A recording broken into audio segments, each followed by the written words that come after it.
Everyone told Sarah she was lucky to marry into the Sterling family. They saw the private jets, the Hamptons estate, and the glitz of high society. But they didn't see the sharks swimming in the champagne. For 5 years, Sarah was the punching bag for her billionaire mother-in-law, Evelyn. She thought she had hit rock bottom the night Evelyn handed her a gift-wrapped box in front of 50 guests. It wasn't diamonds. It was divorce papers. Evelyn laughed as Sarah cried, thinking she had finally won. But Evelyn made one fatal mistake. She forgot that for 5 years, Sarah was the one balancing her books. Evelyn wanted her out of the family? Fine. But Sarah wasn't leaving without burning the empire to the ground. This is how she ruined Evelyn's life at her own birthday party. The air in the dining room was always cold, regardless of the season. That was just the atmosphere at the Sterling estate in Greenwich, Connecticut. It was their 5th wedding anniversary, Sarah and Mark's, but as usual, the event had been hijacked by his mother, Evelyn Sterling. Evelyn was a woman made of steel, Botox, and old money. She sat at the head of the mahogany table, looking like a queen presiding over an execution.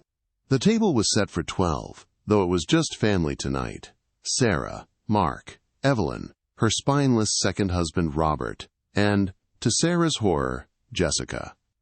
Jessica was the daughter of a senator, a blonde heiress who had been Mark's childhood sweetheart. Evelyn made no secret of the fact that she preferred Jessica over Sarah. Sarah was just the scholarship student who became an accountant. She was useful, not valuable. "Sarah, darling, you haven't touched your lobster," Evelyn purred, her voice dripping with that fake concern that usually signaled an insult was incoming. "Is it too rich for your stomach?" "It's delicious, Evelyn." "Thank you," Sarah said, keeping her head down. She looked at Mark for support, but he was busy pouring himself his 4th glass of scotch. He avoided her eyes. He had been distant for months, claiming late nights at the firm, but Sarah could smell the perfume on him. It was Chanel No. 5. She looked across the table. Jessica was wearing Chanel No. 5. "Well?" Evelyn clapped her hands, the sound echoing off the marble walls. "Since we are all finished, I think it's time for gifts. I know it's your anniversary, but I couldn't resist getting a little something for my daughter-in-law." She reached under the table and pulled out a box. It was unmistakable, the signature orange of a Hermès box. Sarah's heart actually skipped a beat. For 5 years, she had received nothing but passive-aggressive gifts. A gym membership implying she was fat. A book on etiquette implying she was rude. But Hermès? Maybe Evelyn was finally trying. "Go on, open it," Jessica giggled, taking a sip of wine. She looked at Mark, and a small, knowing smile passed between them. Sarah reached for the box. "Evelyn, you didn't have to." "Oh, I really did," Evelyn said, her eyes gleaming with malice. Sarah untied the silk ribbon. Her hands were shaking. She lifted the heavy lid. She expected a scarf, maybe a handbag. Instead, inside the luxurious orange box, sat a thick manila envelope. The room went silent. The only sound was the ticking of the grandfather clock. Sarah looked at Mark. He was staring at his plate, his face pale. "What is this?" she whispered. "Open it," Evelyn commanded. The playfulness was gone. Her voice was hard now. Sarah opened the envelope and slid the papers out. The bold text at the top screamed at her. "Petition for dissolution of marriage." Her breath hitched. She dropped the papers onto the fine china plates. "Divorce, Mark?" Mark finally looked up. His eyes were watery, but his jaw was set. "I'm sorry, Sarah. It's not working. Mother and I talked about it." "Mother? And you talked about it?" Sarah stood up, her chair scraping loudly against the floor. "We are the ones married, Mark! Not her!" "Sit down, trash," Evelyn snapped. She wasn't pretending anymore. She took a sip of her wine, looking delighted. "Let's be realistic, Sarah. You were a fun experiment. A little rebellion for Mark. But the Sterling legacy requires breeding. It requires class. You are an accountant from New Jersey. You were never going to last." She gestured to Jessica. "Mark and Jessica have reconnected. They are a match. You are a mistake." Sarah felt like she had been punched in the gut. She looked at Jessica. She wasn't even hiding it. She reached over and placed her hand on Mark's arm. Don't make a scene, Sarah. It's embarrassing. I signed the prenup, Evelyn continued, sliding a pen across the table. Whatever Mark has is his. You leave with what you came with. Which, if I recall, was a Honda Civic and student debt. I managed your charity's finances for 3 years, Sarah said, her voice trembling with rage. I saved this family millions in tax deductions. I organized every gala. I fixed your messes. You did your job, Evelyn scoffed, and you were compensated with a roof over your head. Now the lease is up. Sign the papers, Sarah. Mark has already signed them. Sarah looked at the papers. Mark's signature was already there. He hadn't even had the courage to do this in private. He let his mother serve his wife divorce papers as a gift in front of his mistress. Tears pricked Sarah's eyes, but she refused to let them fall. Not in front of her. She grabbed the pen.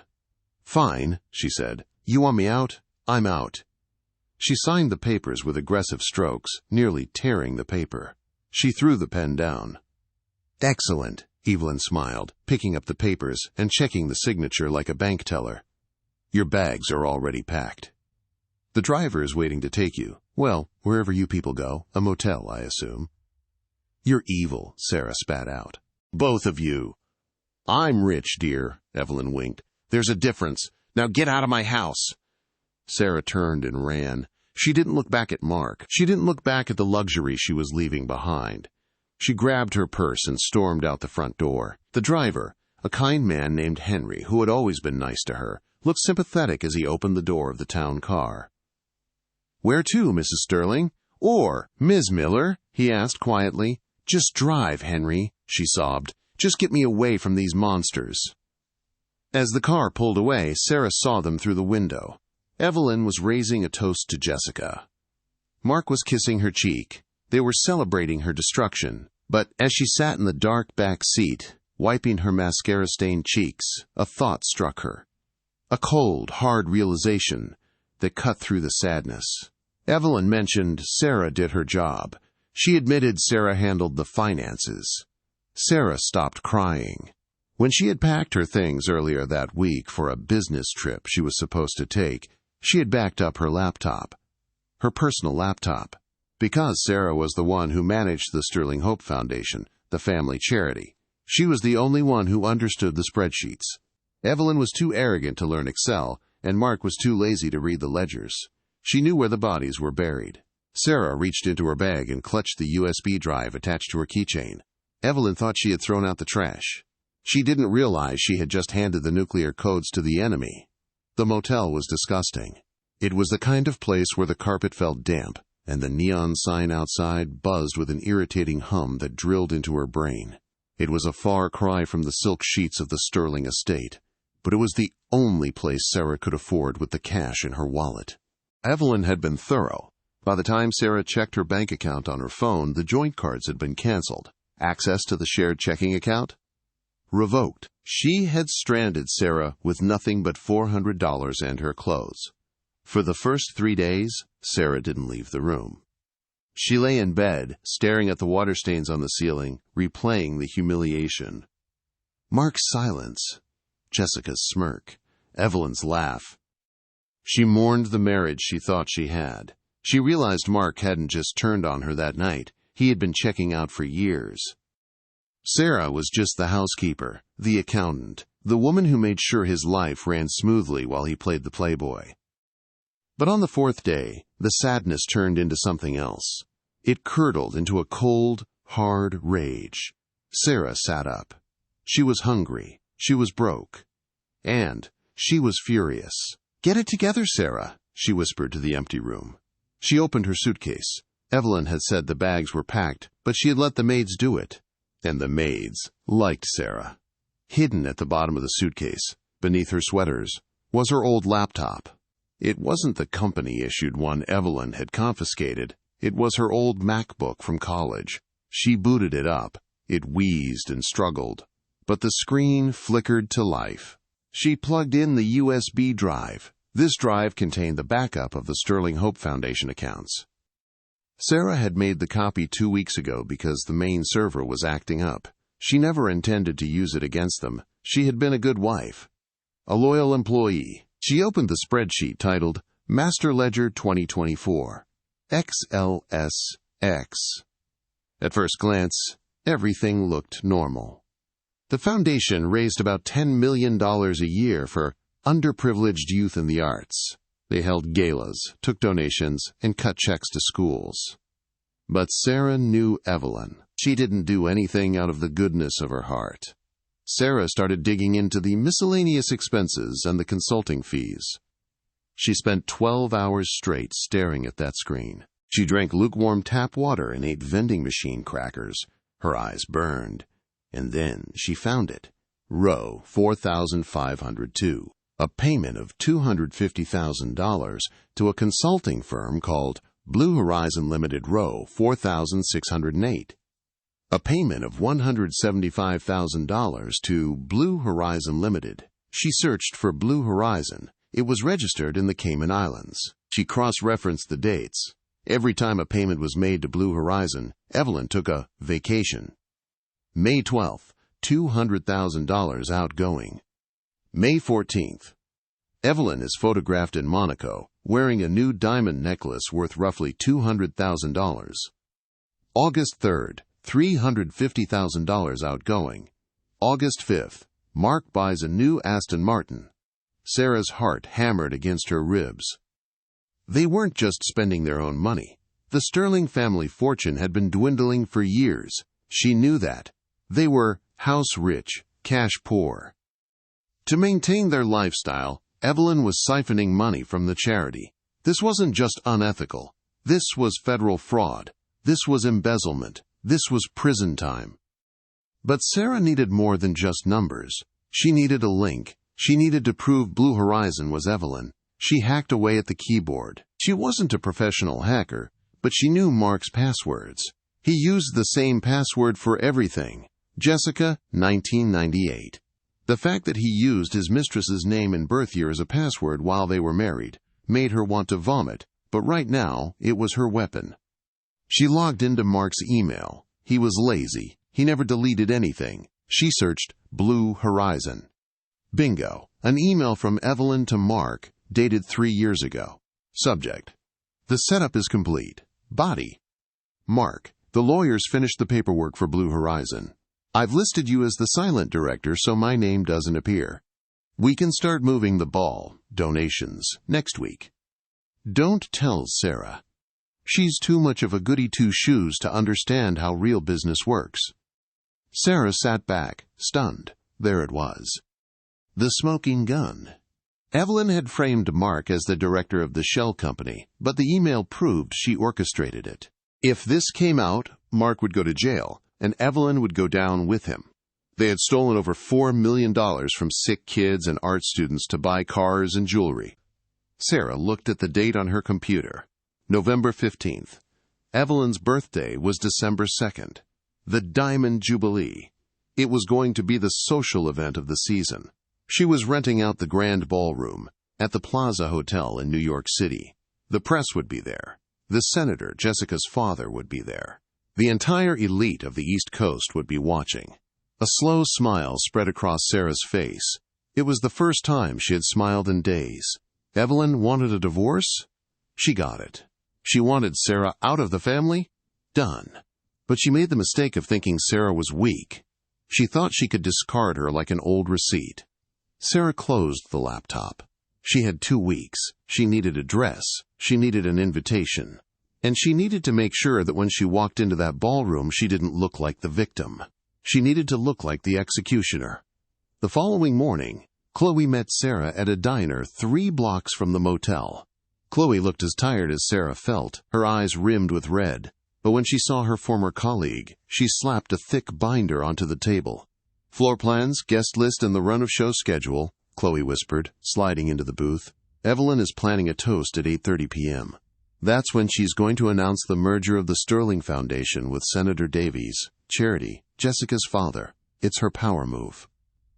Sarah flipped through the documents. It was worse than she thought. The merger wasn't just a power move. It was a cover-up. If they merged the charities, the books would be consolidated. The missing millions would be buried under new administrative costs. The evidence Sarah had on her USB drive would become circumstantial at best.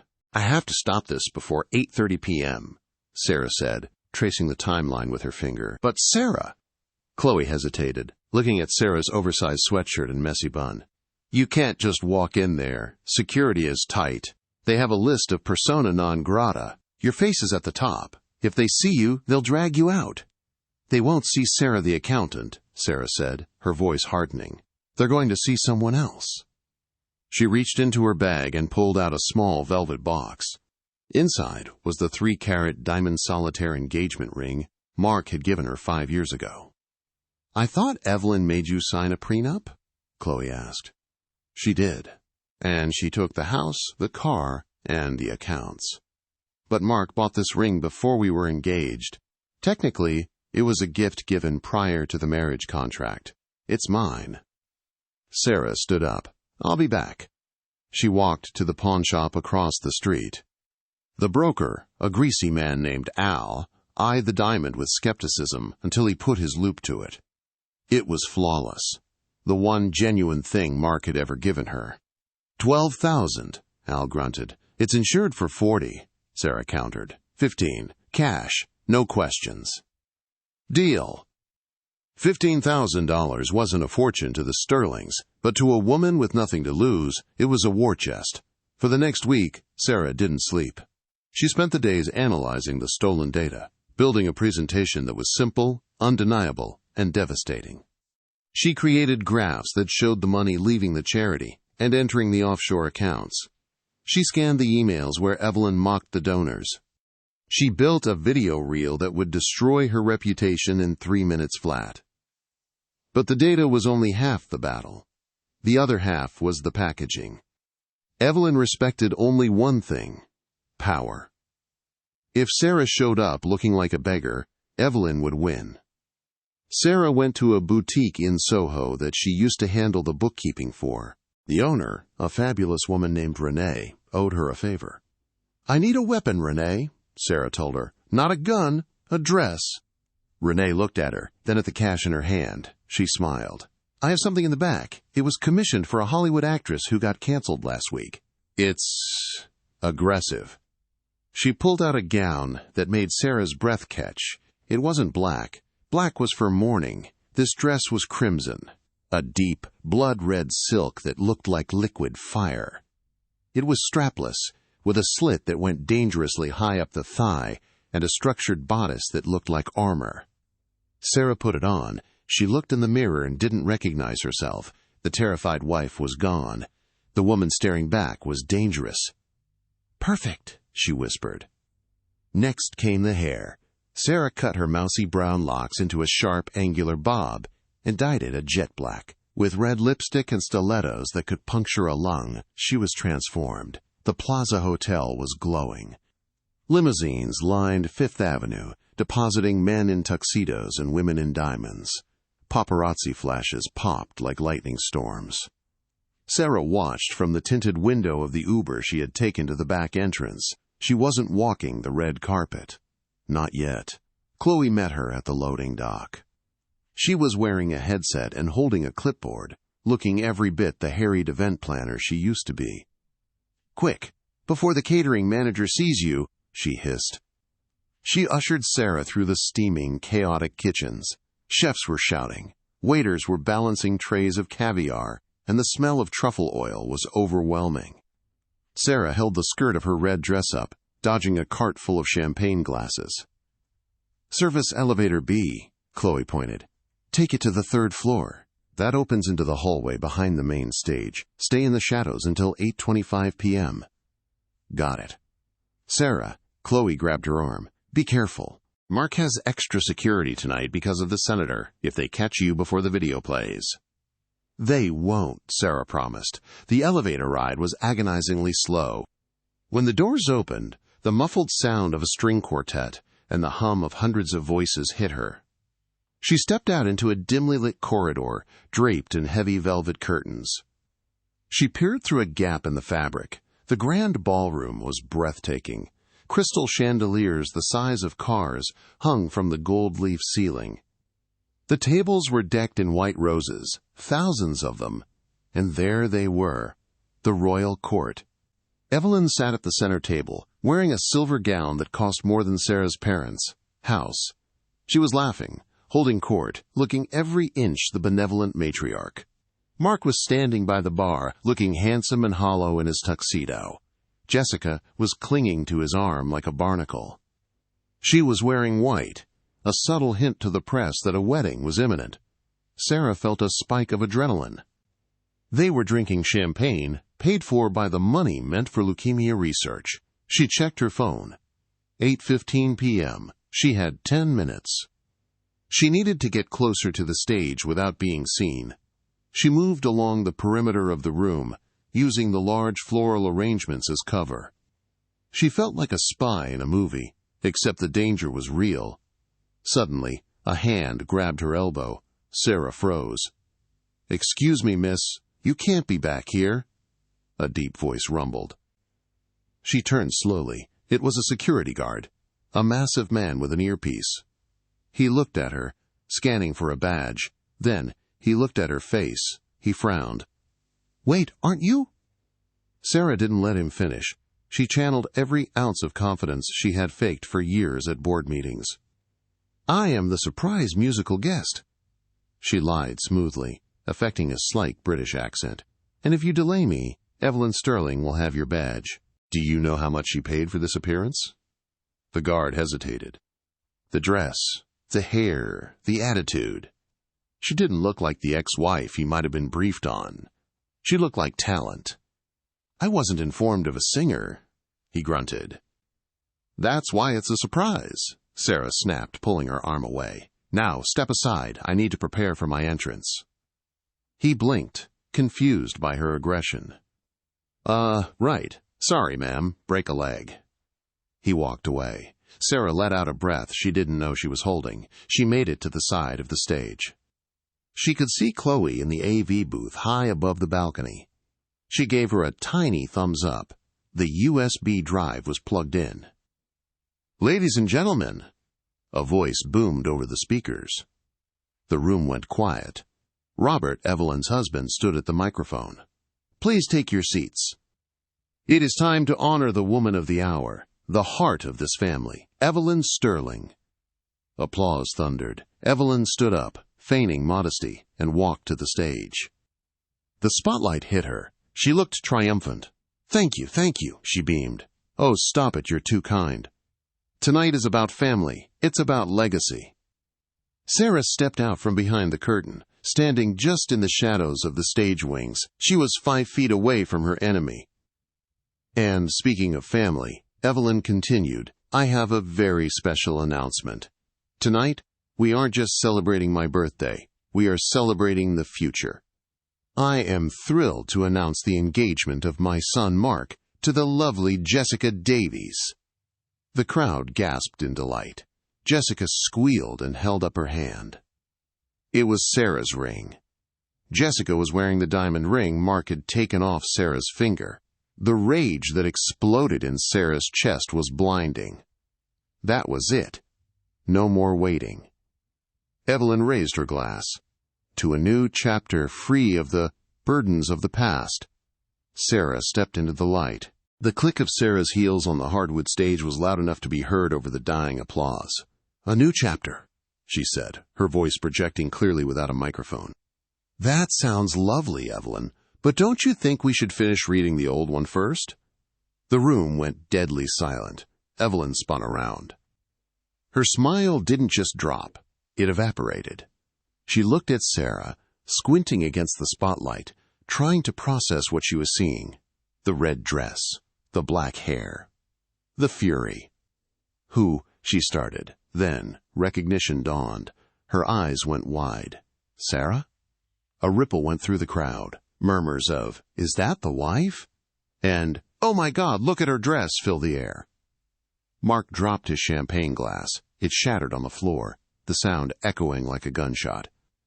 Jessica looked like she had seen a ghost. "Security!" Evelyn shrieked, her composure cracking instantly. "Get her off the stage! Now!" 2 guards started running toward the stairs. Sarah didn't flinch. She walked straight up to the podium. Evelyn tried to block her, but Sarah was younger, faster, and fueled by pure hatred. She grabbed the microphone from the stand.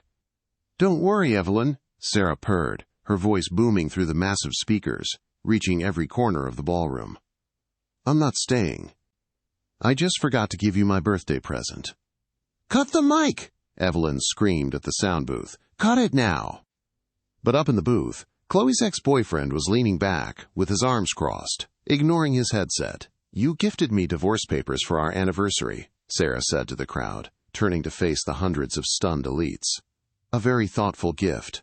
It gave me a lot of free time to catch up on some reading, specifically the financial ledgers of the Sterling Hope Foundation." Evelyn's face went white. A sickly, ghostly white. She lunged for Sarah. "Shut up, you lying little—" Sarah sidestepped her easily. Evelyn stumbled in her tight gown, grasping the podium for support. "Mark," she screamed, "do something!" Mark was frozen. He knew exactly what Sarah had found. "Ladies and gentlemen," Sarah said, looking directly at the senator, Jessica's father, who was frowning in the front row. "I know you're all here to celebrate Evelyn's generosity, but I think you deserve to know where your donations actually went." She looked up at the balcony and nodded. "Hit it, Chloe!" Behind her, the massive projection screen that was displaying a slideshow of Evelyn's life, Evelyn as a baby, Evelyn graduating, suddenly went black. A giant Excel spreadsheet appeared. The font was zoomed in for clarity. Blue Horizon Limited, Cayman Islands. The crowd gasped. "This," Sarah narrated, pointing at the screen, "is a shell company. And these—" The screen flashed to a series of bank transfers. $250,000. Donor, the Children's Cancer Fund. Destination, Blue Horizon Limited, $250,000. Outgoing, Cartier Jewelers. Pictures appeared next to the numbers. A photo of Evelyn wearing the Cartier necklace she had on right now. "That necklace," Sarah said, pointing a finger at Evelyn's throat, "was paid for by money meant for chemotherapy treatments." The room erupted. It wasn't polite whispering anymore. It was shouting. "Lies!" Evelyn screamed, clawing at the air. "She doctored them! She's a disgruntled employee! Security! Arrest her!" But the security guards had stopped. They were watching the screen. The screen changed again. It was the email. The email from Evelyn to Mark. Subject: "The setup is complete. Mark. The lawyers finished the paperwork. I've listed you as the silent director. Don't tell Sarah." The crowd turned to look at Mark. He was shaking his head, backing away from Jessica. Jessica pulled her hand away from him as if he were burning. "And Mark," Sarah said, looking down at her husband, "you let your mother frame you. You signed the documents. You are the director of Blue Horizon, which means, legally, you stole the money." Mark fell to his knees. It was pathetic. Evelyn grabbed the microphone stand, trying to wrestle it from Sarah, but she held firm. "You think you can ruin me?" Evelyn hissed, her voice low and venomous, audible only to Sarah. "I am Evelyn Sterling. I own this city." Sarah leaned in close, her lips brushing the microphone so everyone could hear the whisper. "Not anymore, Evelyn. I sent the files to the FBI this morning. They aren't coming to the party for cake. They're coming for you." As if on cue, the heavy double doors at the back of the ballroom burst open. But it wasn't catering. It was a dozen agents in windbreakers labeled FBI. The flashes of the paparazzi cameras went insane. It was a strobe light of destruction. It was looked at the doors, then at Sarah. For the first time in 5 years, Sarah saw fear in her eyes. True, naked fear. "Happy birthday, Evelyn," Sarah said. She dropped the microphone. Sarah turned and walked toward the stairs.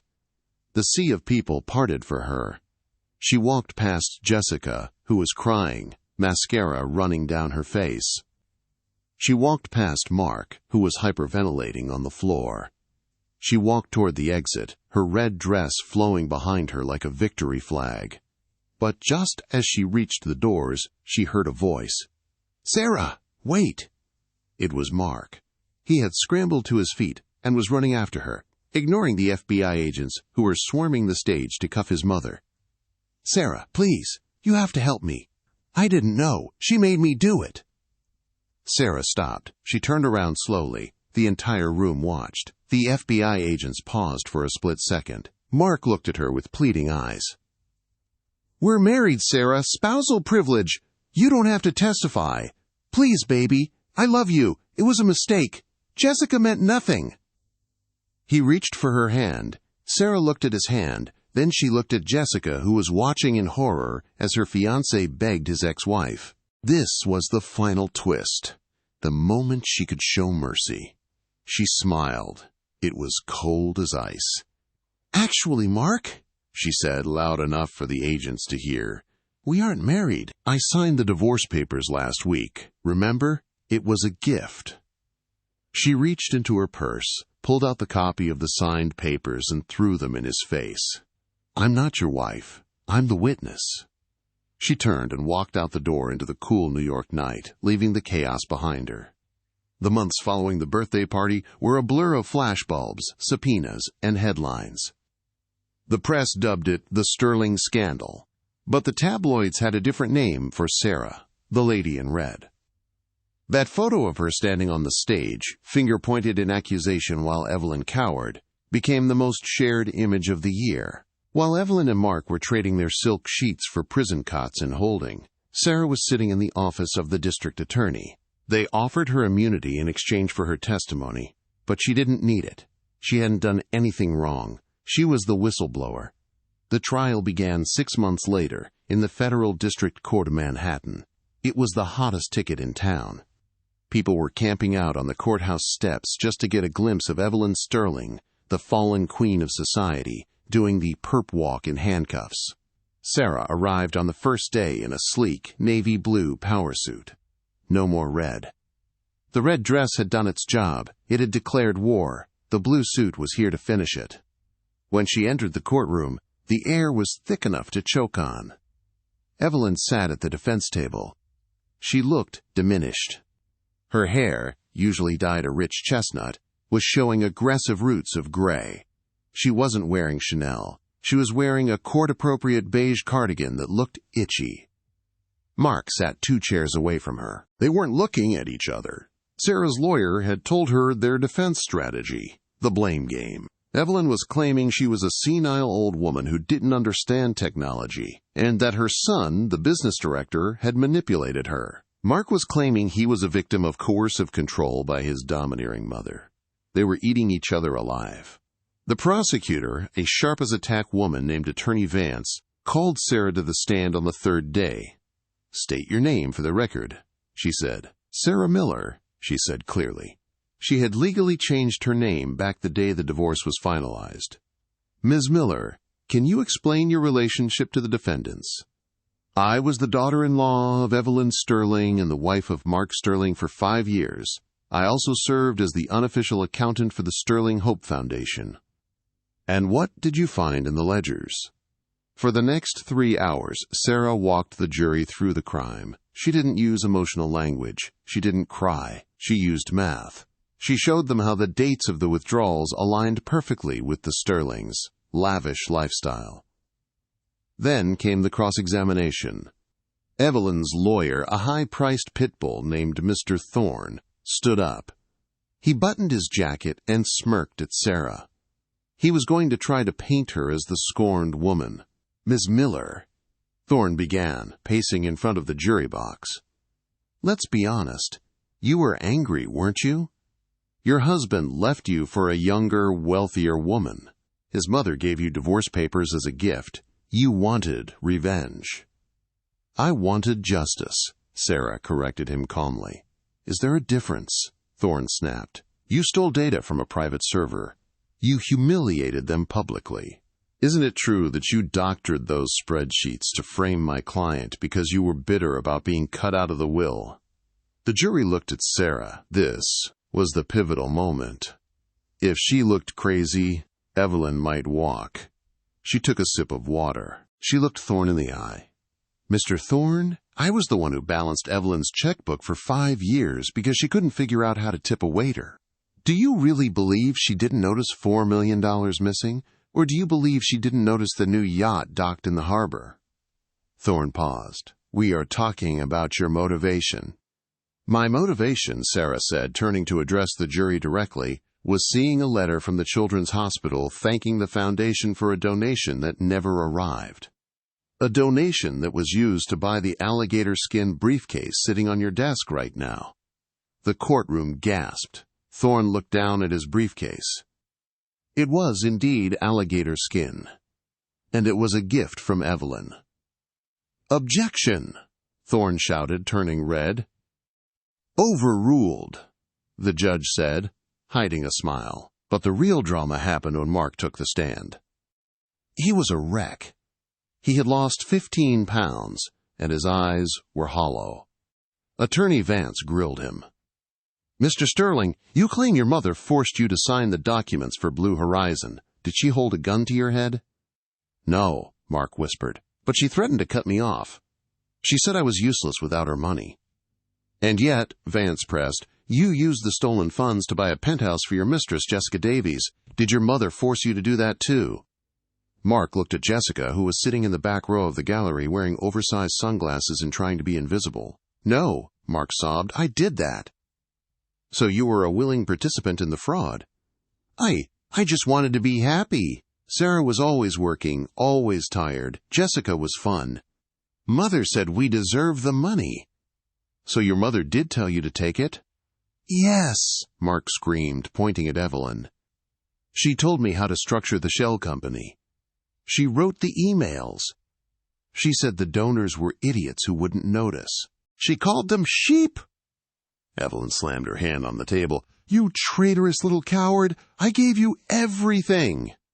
"Order!" The judge banged his gavel. "Order in the court!" But it was too late. The jury had seen everything. The mother and son, who had looked down on Sarah for being common, were now screaming at each other like rabid animals. The mask of high society had slipped, revealing the rot underneath. Sarah caught Mark's eye across the chaos. He looked at her with a desperate plea for forgiveness. She just stared back, her face blank. She felt nothing. No love, no hate. Just the satisfaction of a job finished. The closing arguments were a formality. The jury deliberated for less than 4 hours. The verdict: Evelyn Sterling, guilty on 12 counts of wire fraud, embezzlement, and money laundering. Mark Sterling, guilty on 8 counts of conspiracy and fraud. As the foreman read the guilty verdict, Evelyn didn't cry. She just froze. For the first time in her life, she couldn't buy her way out of a room. The bailiff moved to cuff her.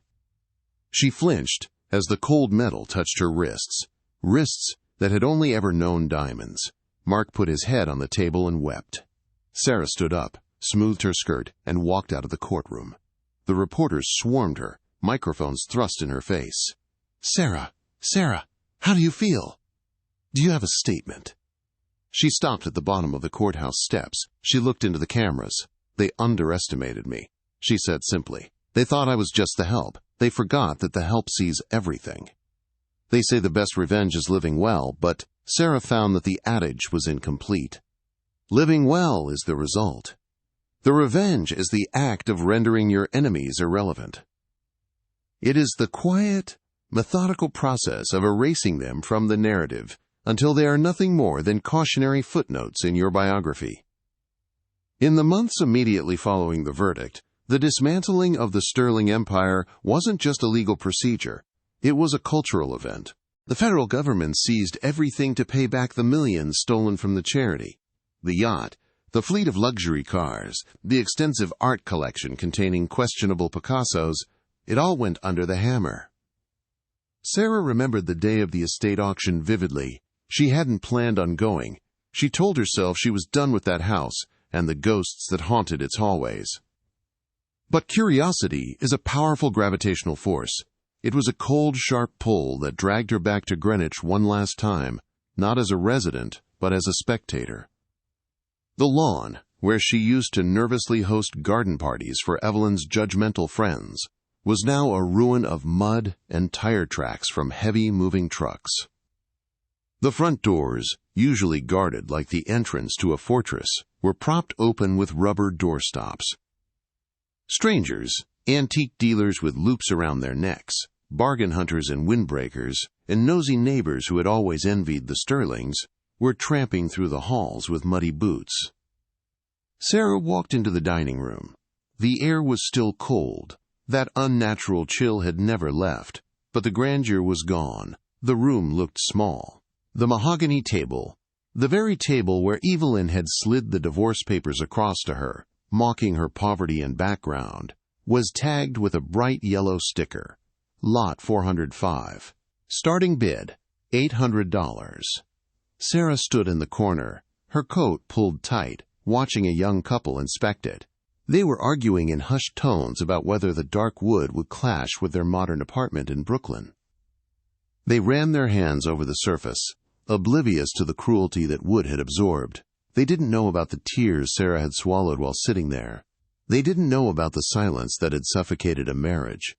To them, it was just a table, a piece of furniture. That was the moment the spell broke. For 5 years, Sarah had viewed the Sterlings as titans, mythical figures of power and influence. But standing there, watching a stranger haggle over the price of Evelyn's throne, she realized the truth.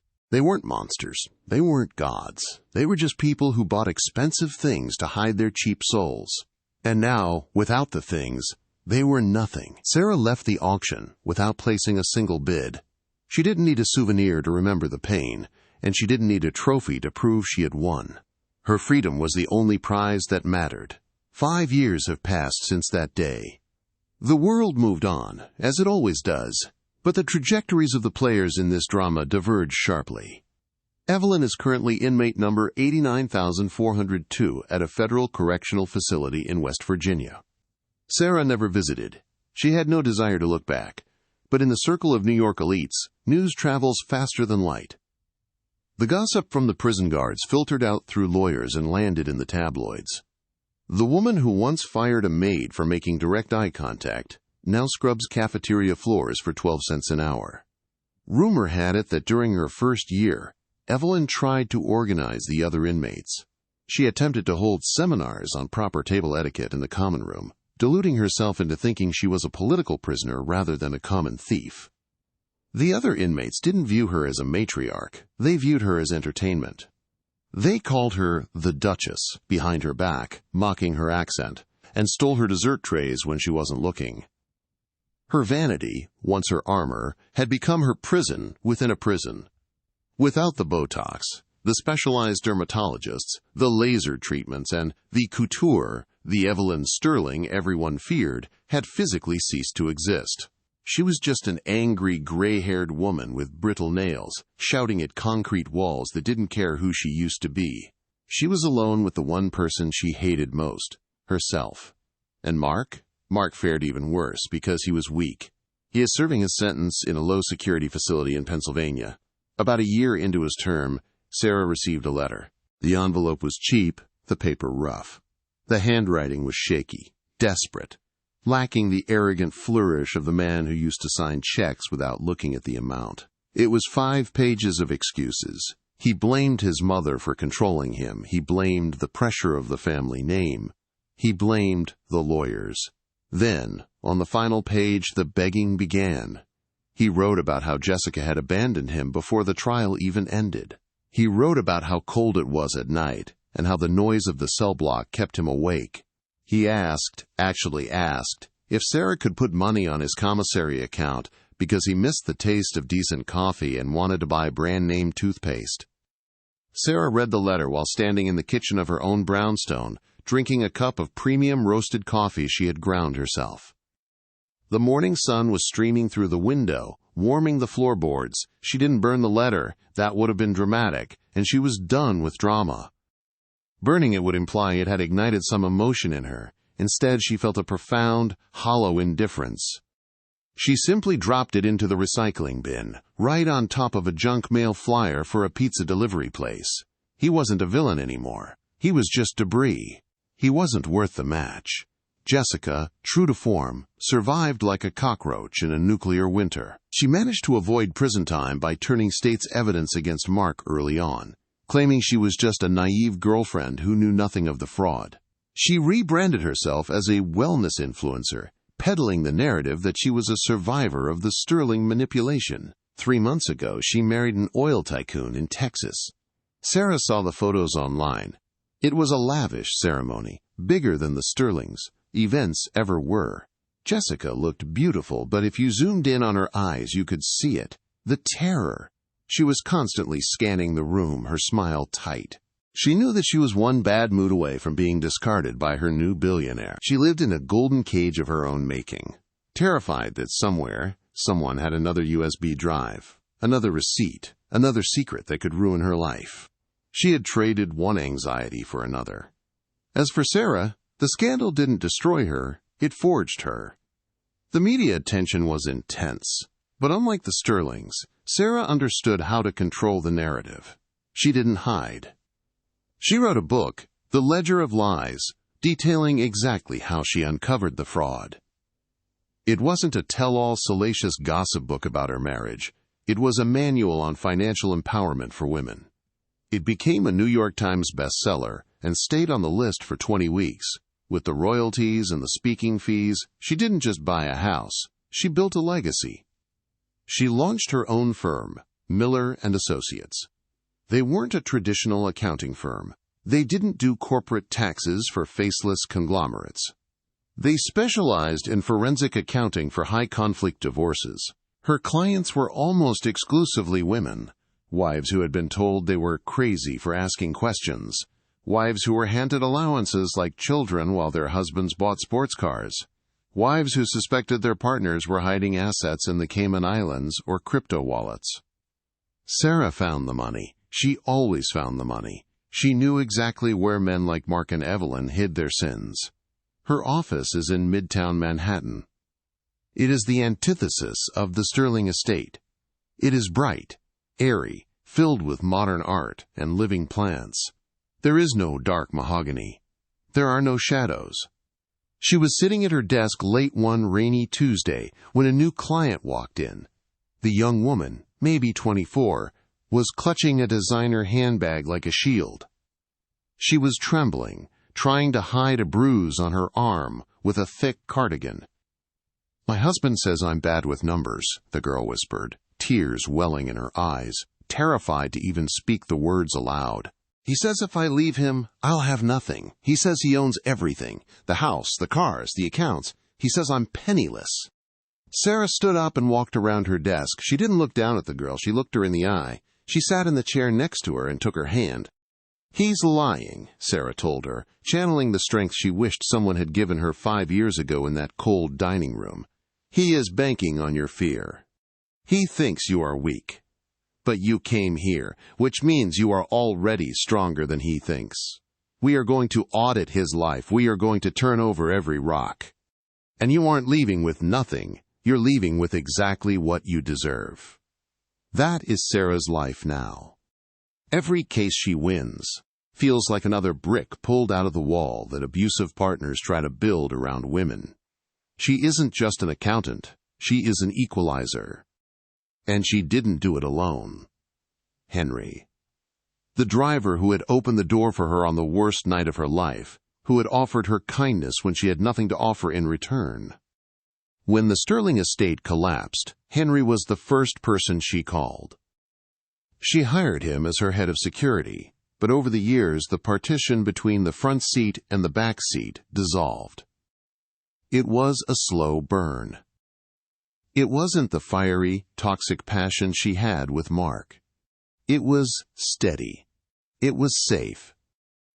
It was built on late-night diners after long days at the office, on shared jokes, on a mutual respect that ran deep. He was the one who reminded her that not all men are cowards. He was the one who taught her that a dinner table should be a place of laughter and sharing, not interrogation and judgment. Tonight, as she packs up her laptop, the same battered MacBook that saved her life, now retired to a shelf of honor, Henry is waiting by the door. He's not wearing a chauffeur's cap. He's wearing a wool coat and a scarf she knitted for him. It was a terrible knitting job, full of dropped stitches and uneven rows, but he wears it like it's the finest cashmere in the world because she made it.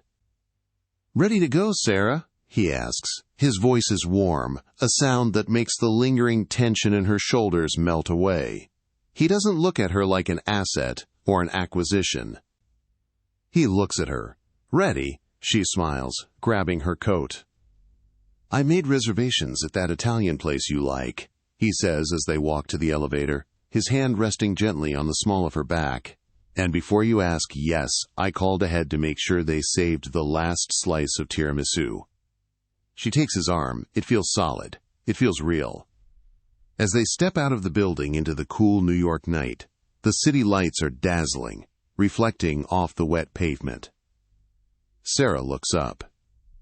Directly across the street, towering over the avenue, is a massive billboard.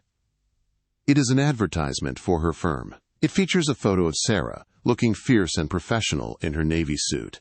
The slogan, in bold, unforgiving white letters, reads, "Don't get mad, get audited." Sarah laughs softly, the sound bubbling up from a place of pure joy. Evelyn Sterling had wanted to crush her. She had wanted to turn Sarah into a cautionary tale, a discarded footnote of a, quote, failed experiment. Instead, she had inadvertently forged a legend. She had handed Sarah the very weapon she needed to destroy her kind.